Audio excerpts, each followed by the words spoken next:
Hello viewers, welcome back to my channel. I am వేద వైద్యం.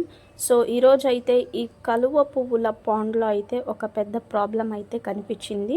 So మనం ఇలా నేలలో పాండ్ లాగా చేసినా కూడా, లేదంటే సిమెంట్ పాండ్స్ ఉంటాయి కదా, అలాంటి వాటిల్లో కూడా మనకు ఇలాంటి ప్రాబ్లమ్స్ అనేవి అప్పుడప్పుడు వస్తూ ఉంటాయి. బట్ ఎక్కువగా ఏంటంటే ఈ కప్ప ఉండటం వల్ల ఎన్నిసార్లు తీసి విసిరేసినా కూడా ఈ కప్ప నుంచి ప్రాబ్లం ఏమైంది, ఇంకా మస్కిటోస్ అంటే దోమల వల్ల కూడా మనకు ఇలాంటి కలువ పువ్వుల పాండ్లో అప్పుడప్పుడు కొన్ని వింతలు అయితే కనిపిస్తూ ఉంటాయి. కొన్నిసార్లు ఎక్కువగా క్లీనింగ్ చేసినా కూడా బై మిస్టేక్గా అయితే ఈ నీళ్లు ఎక్కువగా నిలువు ఉంటుంది కదా, ఇలాంటి ప్లేస్లో దోమలు అనేవి ఎక్కువగా గుడ్లు అనేవి పెడుతూ ఉంటాయి.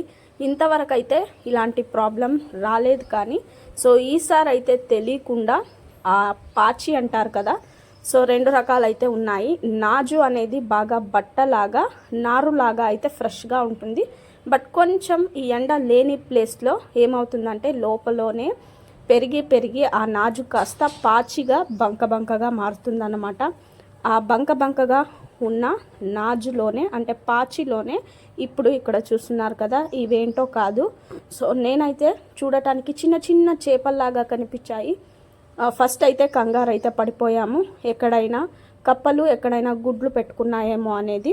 మంచి ముత్యాల సరం లాగా తాడు పాడేస్తే నీళ్ళలో ఎలా ఉంటుందో అలా ఎక్కువగా తాడులాగా అయితే పడ్డాయన్నమాట. అందులో చిన్న గుడ్లు అనేవి ఉన్నాయి. సో ఏంటివి అని ఒక 2 days వదిలేసి చూస్తే అవి చిన్న చేపల్లాగా కనిపిస్తూ ఉన్నాయి. బట్ చేపలు కావు, అవి దోమల గుడ్లు అన్నమాట. ఇలాంటివి ఉన్నప్పుడు ఆ పాచి ఏదైతే ఉంటుందో ఎక్కువగా రిస్క్ ఏమీ లేదు. ఆ పాచినంతా కూడా తీస్తూ వెళ్తే అందులోనే పట్టుకున్న దోమల గుడ్లన్నీ కూడా పిల్లలు పెట్టినవన్నీ కూడా తీసేసి ఎండకి పెట్టేస్తే చాలు, అవే చచ్చిపోతాయి. సో ఇక్కడ చూస్తున్నారు కదా చిన్నగా ఎన్ని పేలుకున్నాయో. సో అవన్నీ కూడా దోమల గుడ్లు అనమాట. ఇంకా కప్ప నుంచి ఏం ప్రాబ్లం అయిందంటే, కప్పని ఎంత విసిరేసినా అది మాటికి వస్తూనే ఉంది. ఇంకా అందులో 2 రకాలు ఉన్నాయన్నమాట. ఒకటైతే నీళ్ళ కప్పలాగా ఉన్నది, సౌండ్ చేస్తూ ఉంటుంది. ఇంకొక కప్ప అయితే అంత సౌండ్ చేయదు, జస్ట్ అలాగే పాండ్లో అయితే ఉంటుంది. బట్ ఏంటంటే ప్రాబ్లం, ఇవి చేపల్ని తినేస్తూ ఉంటాయి కాబట్టి చేపలు కూడా చాలా తక్కువగా అయిపోయాయి. సో చూపిస్తాను ఎన్ని తక్కువగా అయిపోయాయి అనేది.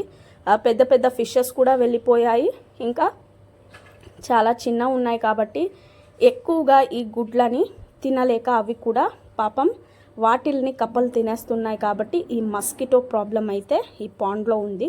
సో ఇప్పుడైతే ఇలాంటి ఒక కట్టిని తీసుకుని ఆ నాజు మరి పండుబారిన ఆకులు అన్నిటినీ కూడా తీసేస్తూ ఉన్నాను. ఇంకొన్ని ఆ నాజులో ఉన్నవన్నీ కూడా వచ్చేస్తాయి. సో వీటిల్నేమి ఇలా బంకగా ఉన్నవి మీరు మొక్కలకేమి వేయకండి, అవుట్ సైడ్ పారేయండి. ఎందుకంటే వేసినా కూడా ఏమీ ప్రాబ్లం లేదు, ఎండకి చనిపోతాయి.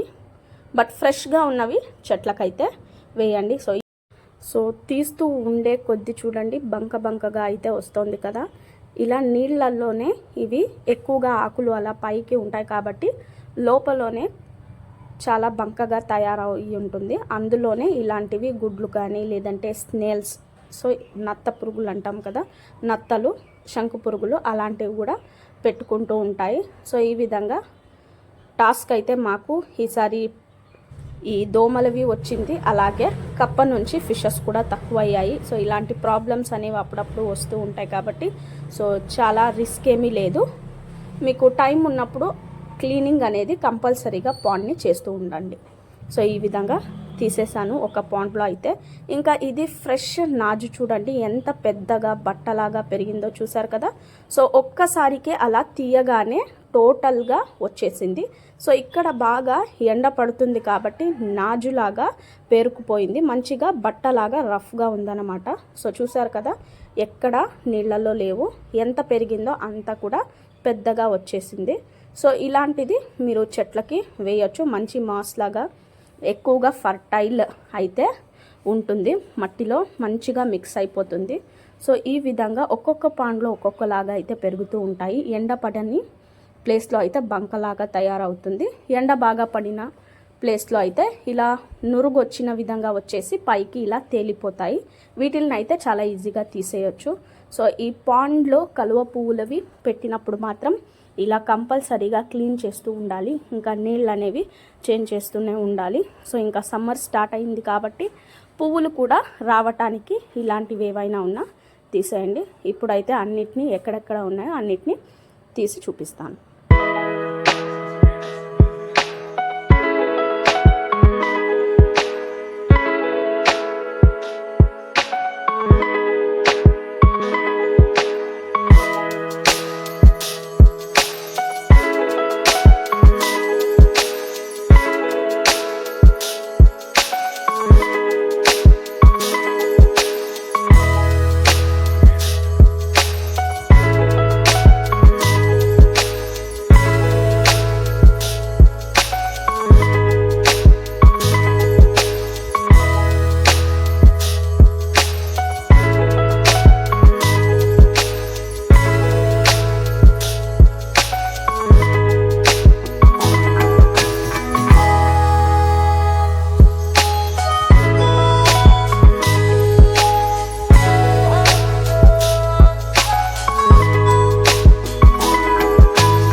మరి కొత్తగా కలువ పువ్వులు టబ్లో పెంచాలన్నా ఇలాంటి సిమెంట్ పాండ్లో కానీ పెంచాలనుకున్నా తీసుకోవాల్సిన జాగ్రత్తలు ఏంటంటే, కప్ప ఏమైనా అకస్మాత్తుగా మీ పాండ్లో వచ్చినట్లయితే ఎక్కువగా లేట్ చేయకుండా తీసి వచ్చే కొద్దీ చాలా దూరంగా వదిలేసి రండి.